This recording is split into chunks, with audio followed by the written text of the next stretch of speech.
Assalaamu calaykum. Maalin wanaagsan, isku soo noqod wanaagsan. Waxaan rajaynayaa inaad caafimaad qabtaan.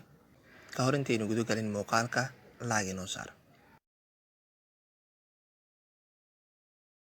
Waa maadadeenii farmakolojiga, casharkii lixaad. Casharkani waxaynu ku baran doonaa antimicrobacterial drugs, daawooyinka loo yaqaano antimicrobacterial drugs. Qodobada aynu casharkeenu ku baran doono waxay noqon doonaan overview inaynu ku sameyno daawooyinkaasi iyo inaynu barno daaweynta TB-da iyo leprosigaba. Waxaan rajaynayaa ilaa dhammaadka casharkani inaad idinla gaari doontid biidnillaahi jalla wacalaa.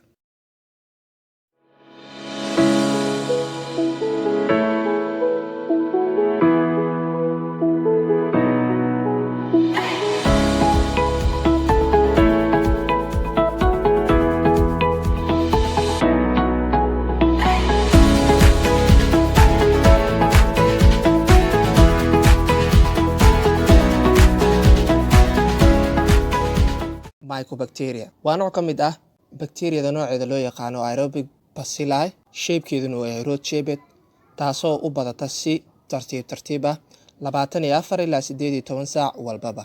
Cell wall-kooda waxa uu ka kooban yahay ama gidaarka darbiyada unugyooda waxa uu ka kooban yahay acidka loo yaqaano mycolic acid. Daawooyinkani loo yaqaano antituberculosis ama antimicrobacterial agentska waa kuwo loo isticmaalo in lagu daaweeyo infekshanada uu keeno noocani bakteeriyada loo yaqaano mycobacteriumka. Infekshanadaas oo kala ah tuberculosis oo ah infekshanka ku dhaca sanbabada ee TB-da, iyo leprosy oo ah infekshanka ku dhaca skiinka ee loo yaqaano juudaanka.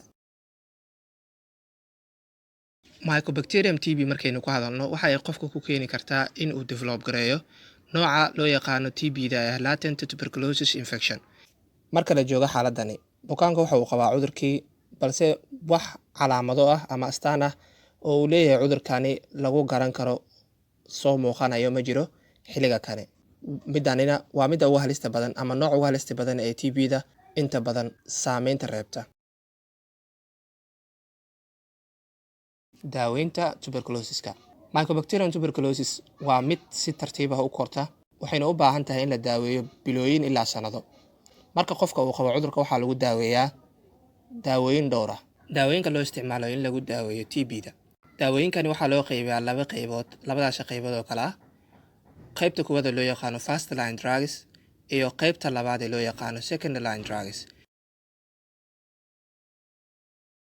Daawooyinka soo gala first line drugs waxaa ka mid ah daawadani loo yaqaano isoniazid, rifampicin, ethambutol iyo pyrazinamide.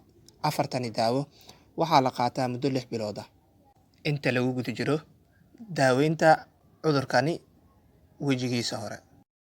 Daawooyinka soo gala second line drugs waxaa ka mid ah daawada koowaad ee ah streptomycin, cycloserine, isoniazid, capreomycin, para-aminosalicylate, fluoroquinolones and macrolides, iyo daawada ugu dambeysa ee noqon doonta bedaquiline. Todobadani daawo ayaa noqon kara ama lagu tiriyaaba inay ka mid yihiin daawooyinka loo yaqaano second line drugska. Isoniazid.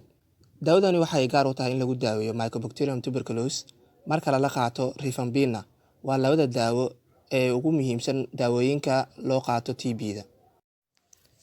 Mechanism of action ay leedahay daawadani haddaynu fiirino, daawadani waxay target ka dhigataa enzymeska ka qayb qaata in la sameeyo mycolic acid.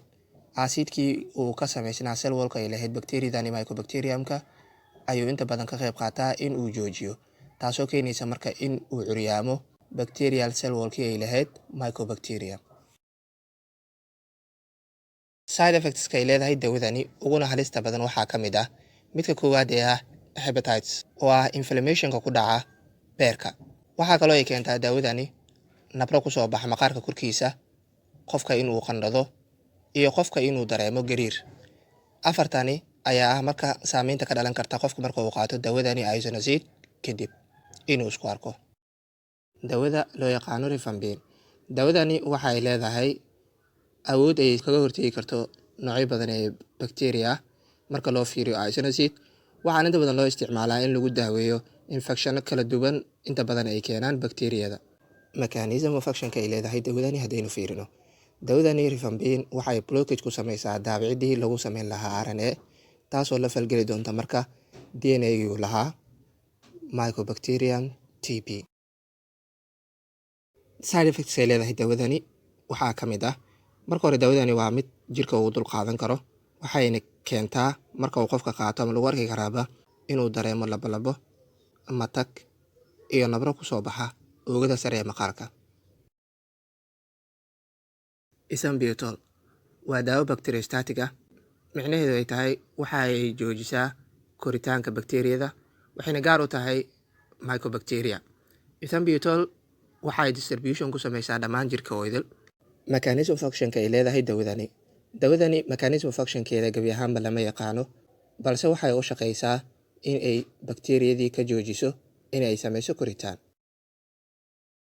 Side effects ay leedahay dawadani Isambutol waxaa ka mid ah in qofka uu isku arko marka uu qaato dawadani kadib optic neuritis, taasoo marka keenaysa inflammation ku dhaca neerfihii aragtida, taasoo keenaysa marka in qofka uu ugu dambeyn awoodi waayo inuu kala karto labada midab ee ah midabka cagaaran iyo midabka gaduudanba. Qofka waxaa kaloo ku dhici karo marka madax xanuun, labolabo iyo matag.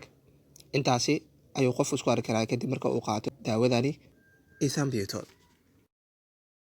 Pyrazinamide dawadani waxa ay u samaysan tahay si oral ah, waana mid short course agent ah, loo isticmaalo waqti yar, waxaana lala isticmaalaa daawadani saddexdii daawo kale ayaynu soo qaadanay isoniazid, rifampin, Isambutol. Mechanism of actionka ay leedahay dawadani weli ma cadda, balse waxay u shaqaysaa si la mid ah siday u shaqaynaysay Isambutol, oo waxay joojisaa marka koritaanka ay samayn lahayd bakteeriyada. Side effects ay leedahay dawadani pyrazinamide waxaa ka mid ah qofka inuu cuntada ka go'o, xanuun iyo barar ku yimaada kala goyshada jirka, in qofka lagu arko indhihiisa iyo maqaarkiisaba in ay yeeshaan kalarka huruudiga ama jaalaha. Intaan ayuu qofku isku arki karaa kadib markii uu qaato daawadani pyrazinamide. Hanaanka daaweynta TB-da waxa ay u qaybsantaa laba qaybood, qayb loo yaqaano intensive phase oo ka kooban 2 bilood, labadaas bilood oo la qaato 4 daawo ee first line drugska ah, iyo continuation phase-ka oo isagana la qaato 4 bilood, labada daawo kala ah isoniazid iyo rifampin. Intani marka laga hadlayo waxa ay isku noqdaan 6 bilood. Daaweynta TB-na waxay socotaa 6daasi bilood aynu halkani ku soo koobnay.